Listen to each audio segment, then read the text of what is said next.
Capítulo 9 de Mateo.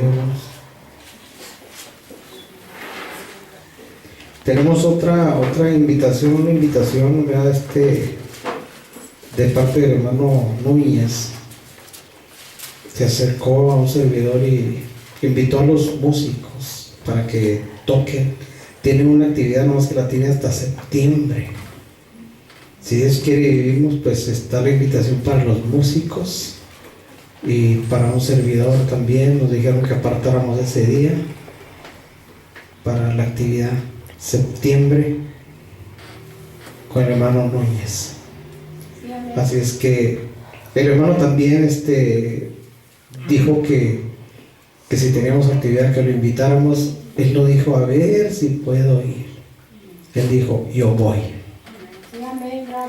Así es que ahí está, hermano, lo que Dios hace. Es un gozo. Antes de leer la palabra, es un gozo, como decía nuestra hermana, conocer nuevos hermanos. No somos todos los que estamos aquí, los que conocemos, no somos todos, hay muchos hermanos, y nos gozamos con cada persona que conocemos. Capítulo 9 de Mateo. Tome su Biblia, póngase de pie en el nombre del Señor Jesucristo.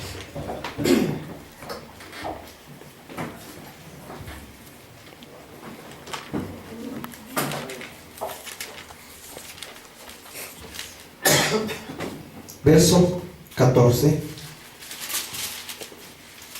y verso 15, y después seguimos considerando los otros versos siguientes. Dice en el nombre de Jesús: entonces los discípulos de Juan vienen a él diciendo: ¿por qué nosotros y los fariseos ayunamos muchas veces y tus discípulos no ayunan? Y Jesús les dijo: ¿pueden los que son de bodas tener luto entre tanto que el esposo está con ellos? Mas vendrán días cuando el esposo será quitado de ellos, y entonces ayunarán. Tome su asiento.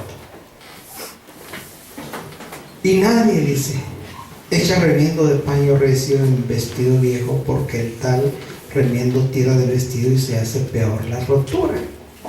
Ni echan vino nuevo en cueros viejos, de otra manera los cueros se rompen y el vino se derrama y se pierden los cueros, mas echan el vino nuevo en cueros nuevos, y lo uno y lo otro se conserva juntamente. Amén. Considerábamos, ¿verdad?, el domingo varias cosas. Decía nuestro hermano, una de las cosas por las cuales un gran porcentaje de hermanos están desubicados, un gran porcentaje de hermanos andan, decía el hermano, dando tumbos. Me preguntan a mí qué son tumbos. Cuando una persona da tumbos es a la semejanza de los borrachos, como que se van a caer y pues andan como que caen y no caen. Eso es dar tumbos. ¿Por qué muchos cristianos andan en esa condición? El Señor aquí está tratando con los fariseos. Los fariseos era un grupo de personas de las cuales, por ejemplo, salió el apóstol Pablo. El apóstol Pablo decía que él era fariseo de fariseos. Era un grupo de gente muy religiosa, muy rigurosa, de gente que basaban su religiosidad en las cosas que ellos hacían, pero cosas que en sí no les dejaban beneficio a su vida espiritual, sino que eran puros mandamientos de hombres. Por ejemplo, ellos tenían la costumbre de no beber agua como nosotros bebemos. Nosotros vamos y agarramos un vaso de ahí del escurridor o de donde esté y lo ponemos en la llave, lo llenamos y bebemos. Ellos no, ellos para beber agua tenían que lavarlo repetidas veces. Aquí se acercan al Señor Jesús los fariseos. Dice el verso 14: entonces los discípulos de Juan vienen a él diciendo: ¿por qué nosotros? O sea, se juntan no nomás los fariseos, sino que los que se acercan a Jesús son los discípulos de Juan. O sea, Juan tenía discípulos, Jesús tenía sus discípulos, los fariseos tenían sus discípulos también. Pero los discípulos de Juan se acercan a Jesús y le dicen: ¿por qué nosotros y los fariseos? Se juntan dos grupos, dice: ayunamos muchas veces y tus discípulos no ayunan. Como diciéndole al Señor Jesucristo: ¿de qué privilegio gozan tus discípulos que no hacen lo que nosotros hacemos, lo que hacen los fariseos? ¿Por qué ellos no ayunan y nosotros sí ayunamos muchas veces? Dice: y tus discípulos, dice, no ayunan. Jesús les dijo como respuesta: ¿pueden los que son de bodas o están de bodas tener luto o tener duelo, dice, entre tanto que el esposo está con ellos? O sea, son situaciones diferentes la una de la otra. Por ejemplo, en una boda no hay luto. En una boda hay alegría, en una boda hay felicidad, en una boda pues está la gente alegre, están festejando el matrimonio, están celebrando, están esperando el banquete. En el duelo o en el luto no es así. ¿Verdad que no? En el luto hay tristeza, hay dolor, hay lágrimas. O sea, son cuadros totalmente diferentes. Y Jesús les dice a estas personas que le preguntan, dice: ¿pueden los que son de bodas o los que están de bodas tener luto entre tanto que el esposo está con ellos? La respuesta es no. Dice: mas vendrán días cuando el esposo, o sea, él, dice, será quitado de ellos, y entonces ayunarán, entonces tendrán luto, entonces tendrán dolor. Pone Jesús el ayuno como sinónimo de luto, y de hecho, cuando la gente ayuna, pues la gente anda afligida, nuestra carne anda afligida. Entonces, aquí dice, entonces dice, van a ayunar, como diciéndoles: no es tiempo de luto, no es tiempo de ayuno, yo estoy con ellos, ellos están conmigo, por eso se gozan. Entonces, el verso siguiente dice: y nadie les habla de lo mismo, pero de otra forma. Dice: nadie, dice, echa remiendo de paño recio o nuevo en vestido viejo. Ustedes han hecho, las mujeres han hecho, aquí tenemos también una costurera. ¿Sí? ¿Se las presento? ¿Sí? La esposa del hermano Ramón. No, si la gente de Dios es gente que es capaz.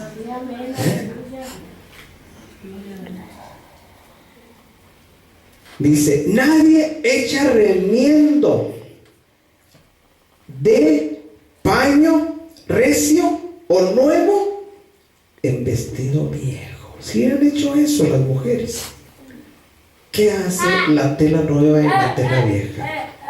Lo que Jesús dice: se hace peor la rotura.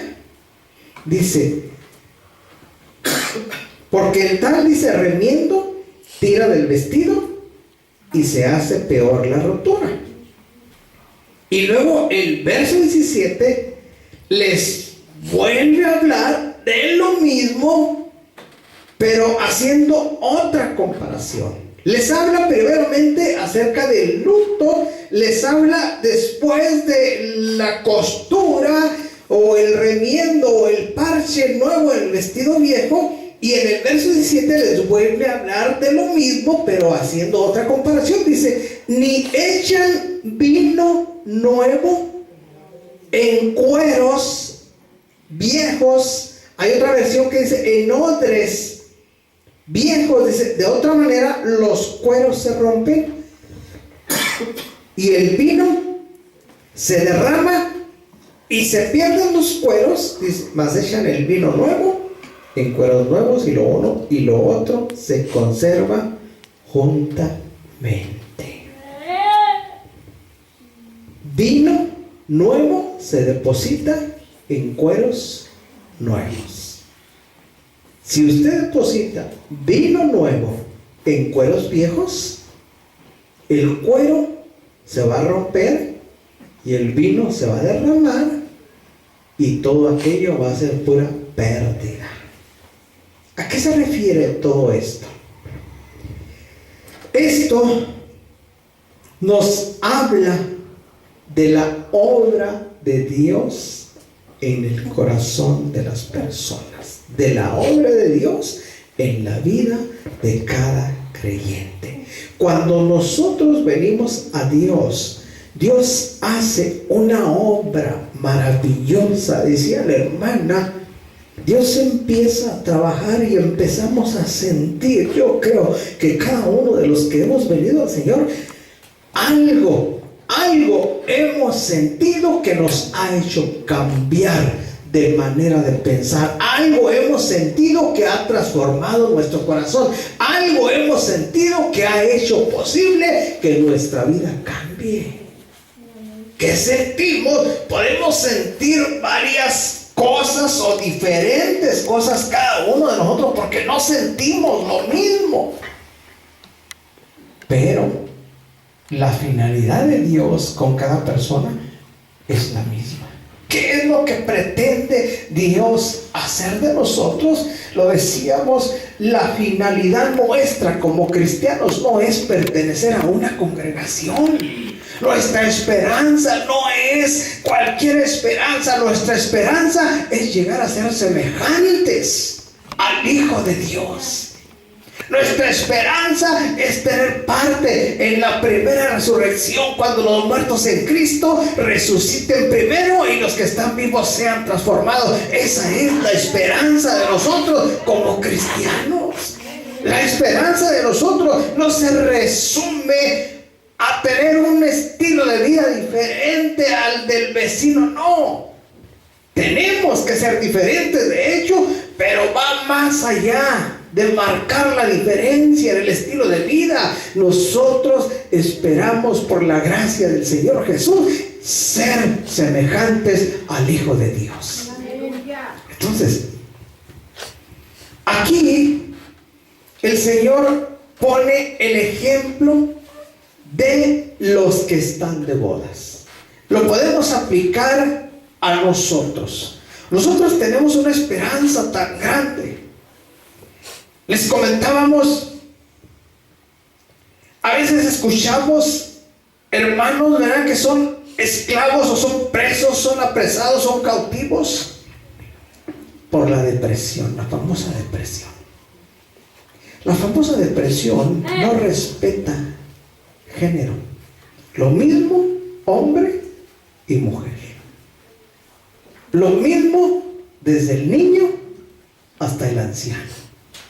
Se deprimen.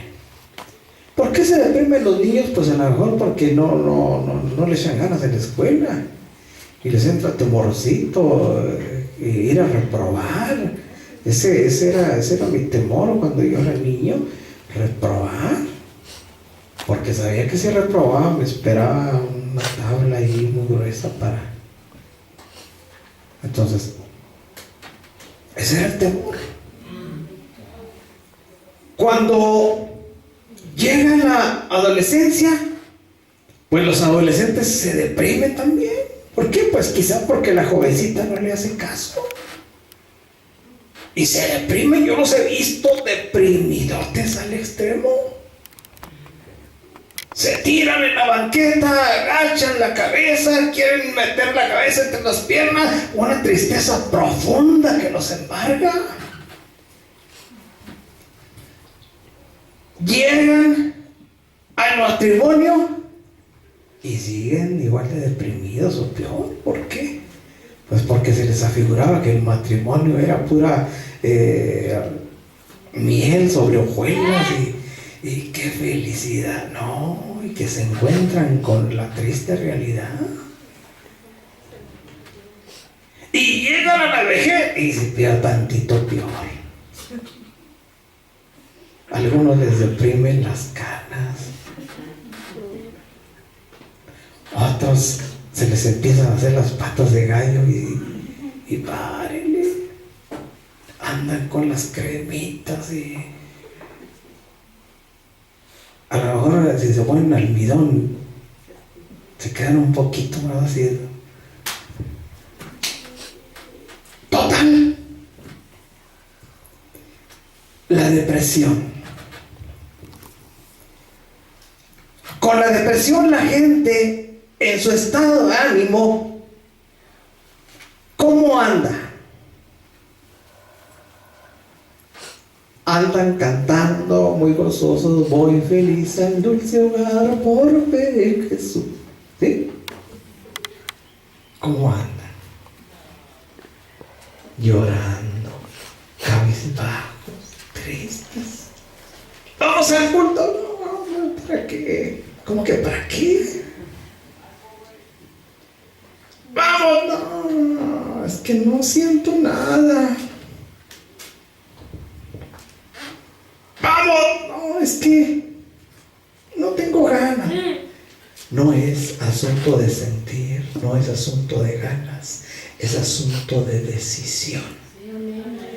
Hoy voy a ir a darle la honra y la gloria al Señor Jesús.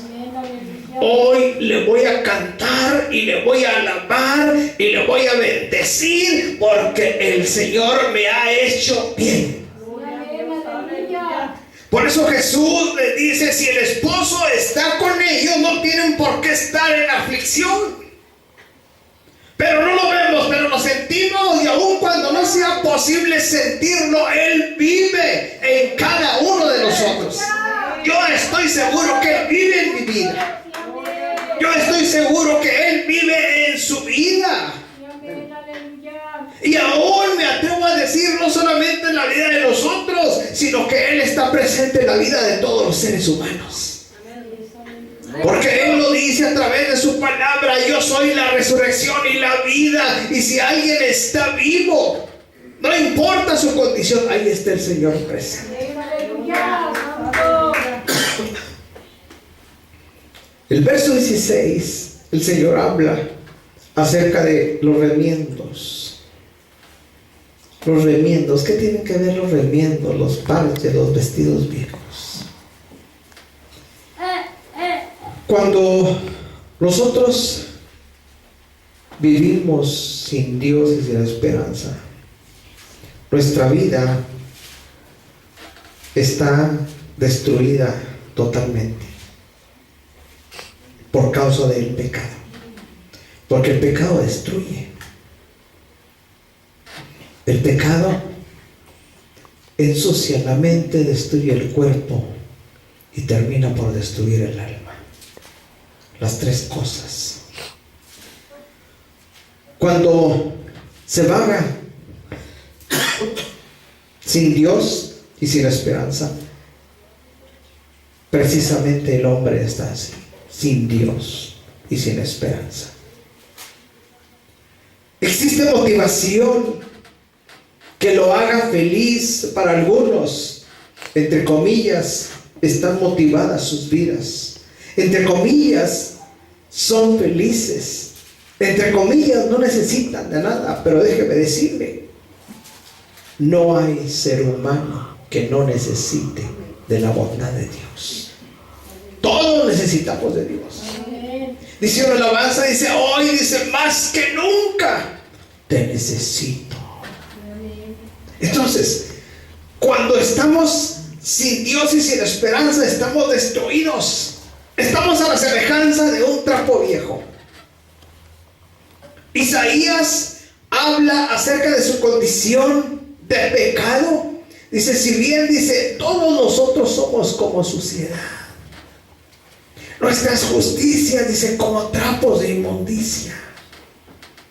Así éramos en el pasado, pero viene a nosotros, hermano, el libertador, viene a nosotros la regeneración a través de la palabra del Señor, a través de la gracia de Dios, a través del Espíritu de Dios, Y el Señor llega a nuestra vida y empieza a hacer un cambio maravilloso de adentro hacia afuera, porque el Señor no trabaja de afuera hacia adentro, el Señor trabaja de adentro hacia afuera. Transforma la mente, porque la mente tiene que ser limpiada también. O sea, no podemos ser transformados y tener una mente sucia. Tenemos que tener una mente sana, como dice el eslogan, mente sana en cuerpo sano. Una mente sana, un corazón sano. El Señor sana todo eso, la mente, el corazón. Y llegamos a proceder al arrepentimiento a través del trato con Dios, a través de lo que Dios hace en nuestra vida. Llegamos a proceder al arrepentimiento, bajamos a las aguas del bautismo. Y Gálatas 3, hay una porción que menciona, si gustan la leemos, pónganle algo ahí a Mateo.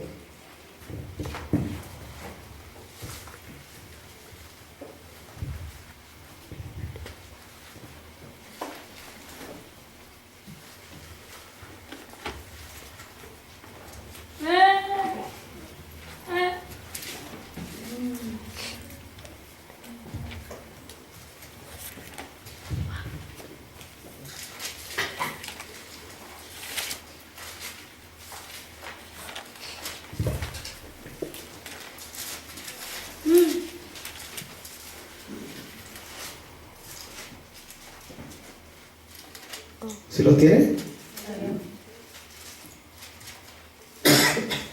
Dice ahí, Gálatas capítulo 3, verso 2.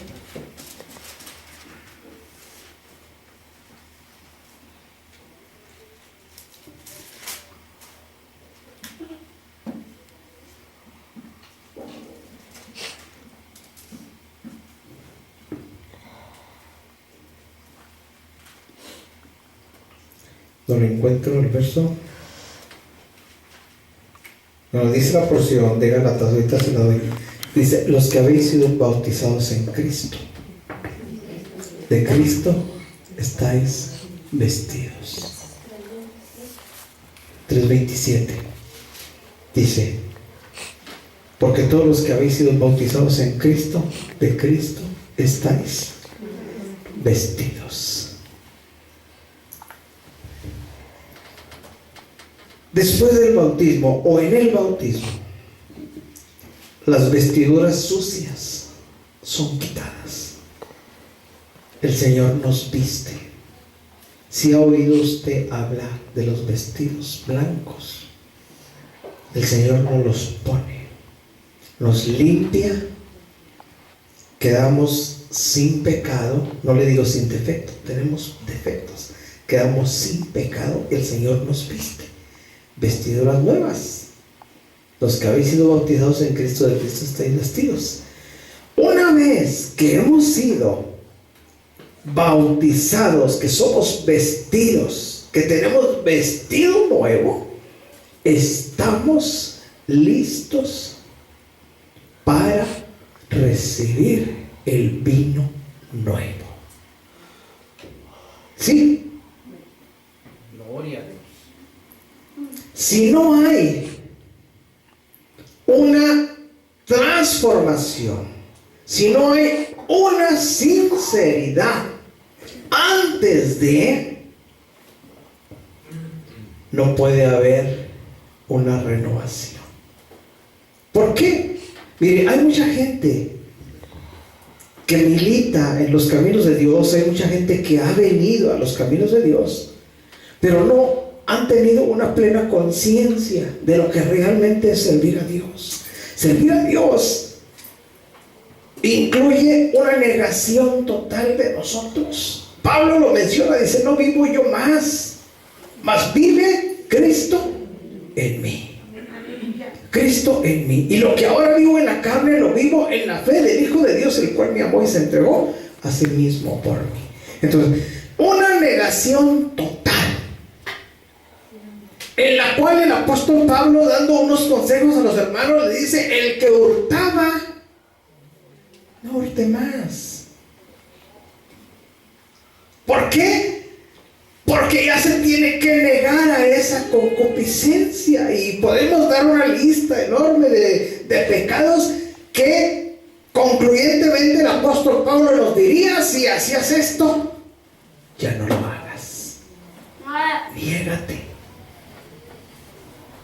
Porque es tu humanidad, es tu carne, son tus concupiscencias, son tus apetitos carnales los que quieren llevarte otra vez cautivo.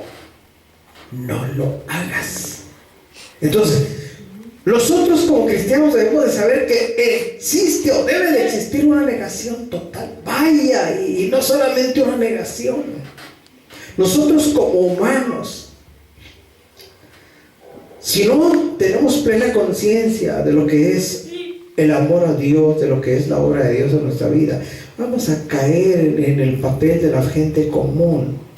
La gente común, si le hacen algo, ellos dicen: si me la haces, me la pagas. Y nosotros no. Si me la haces, me la hiciste y ya, te perdono. Pero ¿a poco lo vamos? Pues sí, pues ¿qué vamos a hacer? Ahora, ¿por qué vamos a perdonar la ofensa? Porque queremos alcanzar perdón también nosotros. Entonces, debe de existir en nosotros una negación total. Le decía, no solamente negarnos al pecado, sino el Señor nos estrecha más. Dice: los que al Señor amáis. Si yo le preguntaba: ¿cuántos amamos a Dios en esta hora? ¿Qué respondería usted? ¿Que sí o que no? Bueno, a nosotros, los que hemos respondido que sí, los que amáis al Señor, dice: aborrecer al vecino, a tu hermano. Los que al Señor amáis, dice: aborrecer el mal. Y a veces somos tan inconscientes que el mal no lo aborrecemos,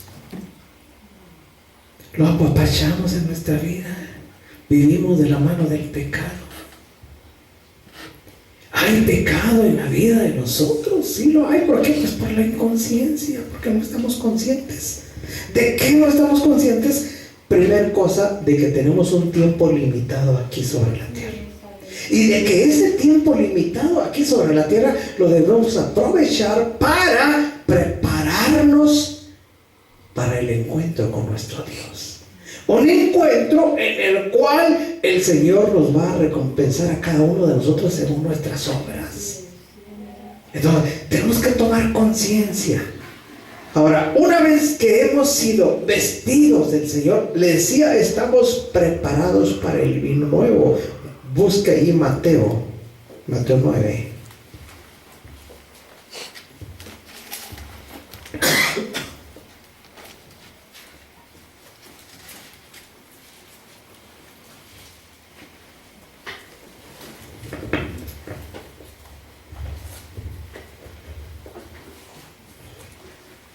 Dice ahí, verso 17: ni echan vino nuevo en cueros viejos. Podemos tomar como referencia el verso 16. O sea, si queremos una vida nueva, puede ser, para que sea más entendible, la tela nueva, el parche nuevo. Si queremos vida nueva, tenemos que desechar la tela vieja, la vida vieja. Porque si queremos mezclar la vida vieja con nuestras costumbres de atrás, con lo nuevo que Dios nos da, va a ser catastrófico el asunto en la vida de cada uno de nosotros. No se puede mezclar lo nuevo con lo viejo. O sea, no puedo yo traer la Biblia y venir al culto y cantar alabanzas y predicar y salir y llegar al hogar y en el hogar dejar la Biblia y empezar a echar malas palabras. ¿Verdad que no se puede? No, ¿por qué?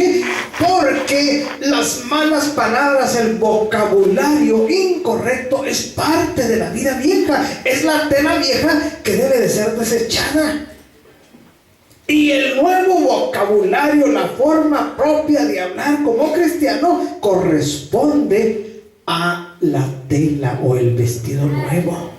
Entonces no puedo mezclar tela vieja con tela nueva. No puedo mezclar vida pasada con vida nueva. Por eso 2 Corintios 5:17 dice: de modo que si alguno está en Cristo, nueva criatura es. Y lo dice muy claro, pero a veces no lo entendemos. Las cosas viejas pasaron. He aquí, ¿cuántas son hechas nuevas? Todas son hechas nuevas. Entonces, eso es lo que el Señor está diciendo. No se echa vino nuevo, refiriéndose al Espíritu de Dios. El Espíritu de Dios no puede ser la dirección o el motor que guía tu vida si tu cuero, tu vida está vieja. Y vieja no en el sentido de años, sino de costumbres. Costumbres de atrás. No se echa vino nuevo en cueros viejos. De otra manera dice: los cueros se rompen y el vino se derrama. Se pierden los cueros. Dice: mas echan el vino nuevo. El Espíritu de Dios es para gente renovada, gente que ha sido transformada, gente que está consciente de su compromiso con Dios. Dice: y lo uno y lo otro se conservan juntamente. Ahora, ¿por qué nosotros debemos de marcar la diferencia entre la gente que no conoce a Dios y nosotros que nos preciamos de conocer a Dios? ¿Por qué? Porque hay mucha diferencia, hermano. Debe de existir una diferencia tan grande. Principalmente la motivación que nosotros tenemos en nuestra vida. Nosotros como cristianos debemos estar conscientes de que lo que va a mover nuestra vida diariamente es el Señor en nosotros. La vida de nosotros tiene que ser una vida que gira en torno a nuestro Señor Jesús. El Señor es la razón de mi existir. Por Él vivo y para Él he de vivir. Entonces, si no tenemos conciencia de estas cosas, hermano, nosotros estaremos caminando, como decía el hermano, dando tumbos. ¿Cuántos de aquí dieron tumbos? ¿Usted dio tumbos, hermana Isabel?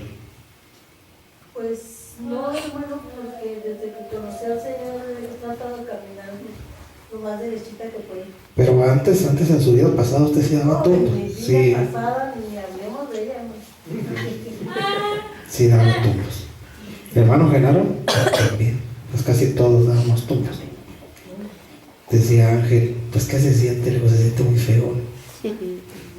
¿Para qué quieres saber qué se siente? Pierdes la conciencia de todo. Así es en lo espiritual. ¿De dónde venimos y a dónde vamos? Debe de ser algo muy importante, prioritario en la vida nuestra. Como cristianos no debemos de olvidar de dónde nos rescató el Señor. ¿De dónde? Ahora, considerando de dónde nos rescató el Señor, es algo maravilloso la obra que Dios ha hecho en la vida de cada uno de nosotros. Es algo muy especial. ¿Por qué? Porque cada uno de nosotros, hermano, podemos darnos cuenta del gran cambio que ha habido en nuestra vida, y no solamente en nuestra vida, nuestra relación familiar. Ahora, hermano, nosotros, por la misericordia de Dios, por la gracia de Dios, hermano, no estamos batallando. Por ejemplo, la esposa no batalla con un esposo borracho. No. Ni yo batallo con una mujer que esté allí con el cigarro echando humo, con la boca toda geriota. No. Ni batallamos con los hijos que andan allá perdidos y que llegan a las 12 de la noche, 1 o 2 de la mañana y llegan a las 5, a veces ni llegan. No batallamos con esas cosas. Eso es desgastante para las familias, para las madres principalmente, el no saber de sus hijos. Entonces, si consideramos todo eso, es lo que Dios ha hecho en la vida de cada uno de nosotros. Nos ha bendecido de una manera maravillosa. Estamos súper bendecidos. Y llega la depresión y toca nuestra vida y le vamos a abrir la puerta y le vamos a dar una patada. Vete de aquí, no sirves para nada. No es conmigo. Vete a ver quién te da alojamiento. ¿Por qué? Porque yo tengo esperanza. Porque yo tengo paz.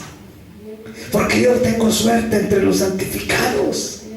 Porque Dios está conmigo como un poderoso gigante. Porque yo me apropio también las palabras de Pablo que dice: si Dios por nosotros, ¿quién contra nosotros? Pero todo eso, hermano, cuando nuestra vida ha sido renovada, cuando somos depósitos o depositarios del Espíritu Santo, cuando la palabra está habitando dentro de nuestro corazón. No se echa vino nuevo en cueros viejos. ¿Por qué? Decía el hermano, ¿por qué se pierde el vino? Decía, porque los cueros no fueron renovados. No fueron renovados. En todas las cosas, las decisiones en la vida nuestra son muy importantes.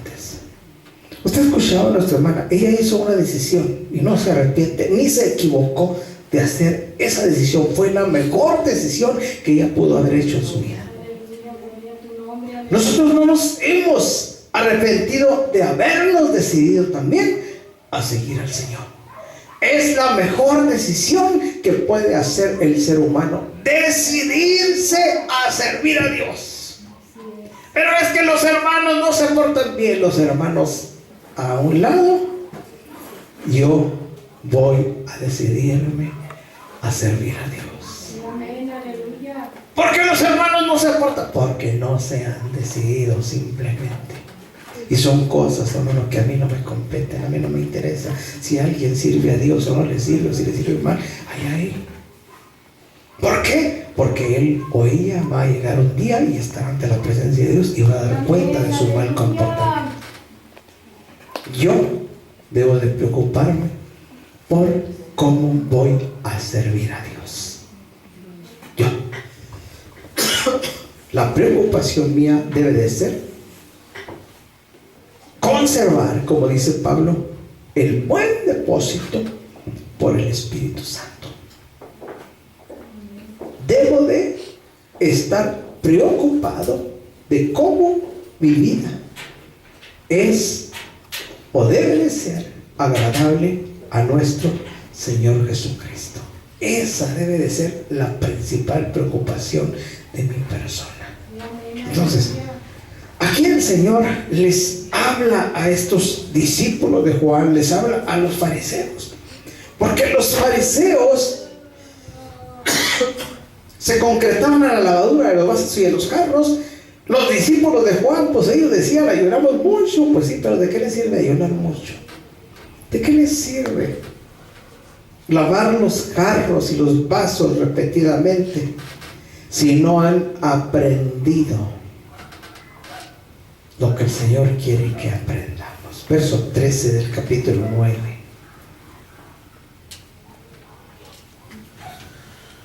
Andad pues y aprended qué cosa es. Fíjese, misericordia quiero y no sacrificio, porque no he venido a llamar justos, sino pecadores. ¿A qué? A arrepentimiento.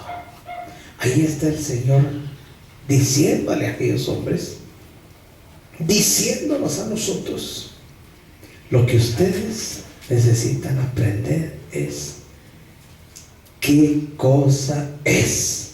Bueno, ¿qué cosa es qué? Misericordia quiero y no sacrificio. Porque no he venido a llamar justos, sino pecadores. A que formen parte del mundo, no. A arrepentimiento.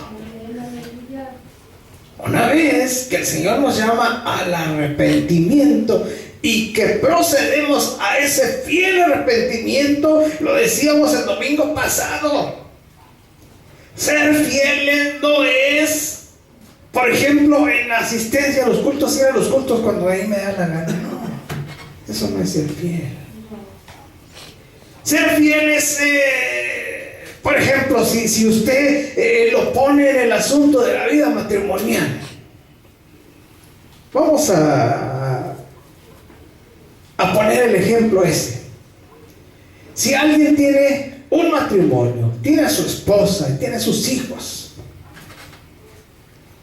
y hoy asiste y mañana asiste, pero el martes dice, no, ya me voy a ir a dormir allá con mi mamá, y luego el miércoles se va a dormir con su tío, y luego el viernes se va a dormir allá con su vecino, y luego el sábado se va con los amigos allá de parranda y vuelve hasta el domingo otra vez al hogar. ¿Podemos nombrar fidelidad a eso?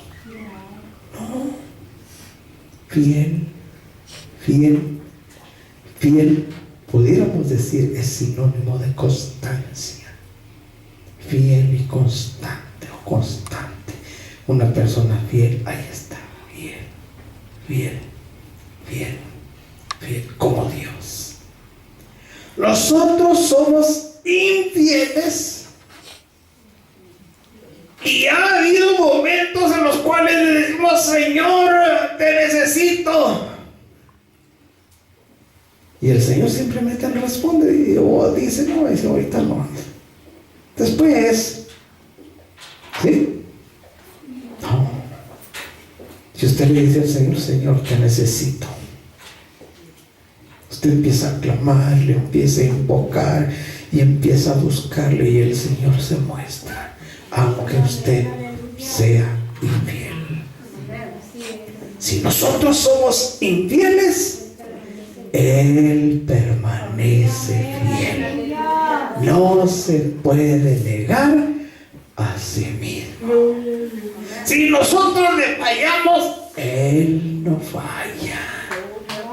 Si nosotros le desechamos, Él dice, ven a mí. Un corazón contrito y humillado, dice, no lo despreciará el Señor.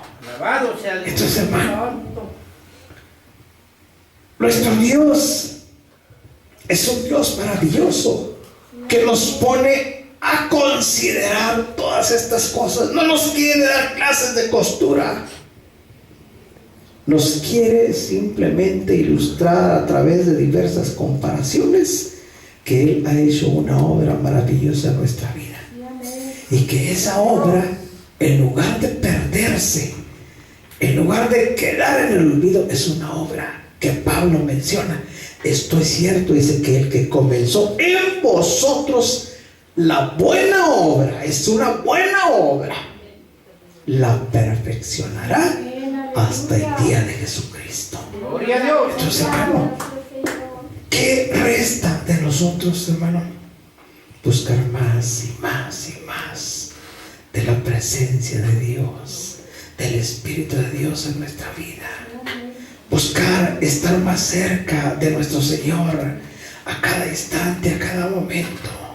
Es maravilloso estar en la presencia de Dios. Es maravilloso que nuestro pensamiento sea el Señor. Es maravilloso considerar que la obra que Dios ha hecho en nuestras vidas no es una obra que alguno de los hombres haya podido hacer. Es una obra maravillosa que solamente Jesús la pudo hacer en cada uno de nosotros, hermano. ¿Quién puede cambiar el rumbo equivocado de una persona? Nadie. Los consejos no, el cerezo tampoco, esto no, tampoco no, no. El único que puede cambiar la vida de la persona es el Señor Jesucristo, y a Él sea la honra y toda la gloria, hermano. Entonces, hermano, yo creo que vale la pena esforzarnos cada día. Cada día, porque tenemos un tiempo limitado. Quizá el Señor no aparezca hoy ni aparezca mañana, pero a veces, por ejemplo, la gente, ¿por qué la gente no cree?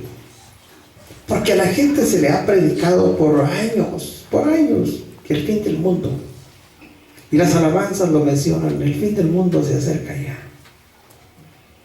Pues la gente ve cada día que el mundo sigue. Y como a la gente se le predica el fin del mundo, y generación va y generación viene, y la gente se da cuenta y dice, no es verdad. El mundo no se va a acabar. No, sí se va a acabar. Todo lo que tiene un principio tiene un final. Pero la gente queda atrapada en ese engaño de que no se acaba el mundo, y como el mundo no se acaba, pues lo que los hermanos dicen son puras mentiras. No. El mundo todavía le queda un tiempo, mucho tiempo pudiéramos decir, pero a cada ser humano no le queda mucho tiempo. Dice la palabra, ciertamente tiempo limitado tiene el hombre sobre la tierra. ¿Cuántos años? Dice el escritor bíblico, el salmista menciona, los días de nuestra edad son 70 años. En los más robustos son 80. Pero con toda su fortaleza, dice, es molestia y trabajo. ¿Por qué? Porque predicábamos, se empiezan a oscurecer los que miran por las ventanas, empieza a fallarle la vista. César hacía mención, se quiebra la cadena de plata, y aquella postura recta del hombre o de la mujer se empieza a inclinar, y las rodillas empiezan a ser rodillas vacilantes, y las fuerzas empiezan a abandonar el cuerpo, porque la gente quiere, yo creo que nadie quiere que las fuerzas lo abandonen. Sin embargo, es un proceso natural. Y el Señor menciona a través del predicador, acuérdate de tu Creador. Acuérdate. Antes que vengan los malos años y vengan los malos días y vengan los malos años en los cuales digas, no tengo en ellos contentamiento. Alabado sea Dios. Mientras podamos, mientras tengamos la fuerza, la capacidad, tratemos de buscarte, Dios. Seamos fieles a los cultos, seamos fieles a Dios. Alleguémonos ante su presencia, no como cuando se acaba de morir un familiar. Dice, alleguémonos ante su acatamiento con alegría. Aclamémosle con cánticos, porque Él es Rey grande y Dios grande sobre todos los dioses. Alabado el nombre del Señor Jesús. Es maravilloso servir a Dios, pero a veces no le damos realmente el valor a esa obra, a ese privilegio que nosotros tenemos. Yo le quiero invitar en esta hora para que pasen los momentos a la oración. Nuestro hermano Israel y nuestro hermano Saucedo van a estar orando por usted, mientras vamos a entonar unas alabanzas de adoración, unas alabanzas en las cuales yo le invito para que usted aproveche esos momentos y busque de Dios. Dios no está lejos de cada uno de nosotros. Dice Pablo, en Él vivimos y en Él nos movemos y somos Somos como también algunos de vuestros poetas dijeron, linaje de este somos también. Está la invitación, si usted necesita de Dios, si usted quiere hablar con Dios, si usted tiene también alguna dolencia, alguna enfermedad, alguna necesidad, es el momento para que usted pase y hable con Dios y el Señor le va a suplir su necesidad.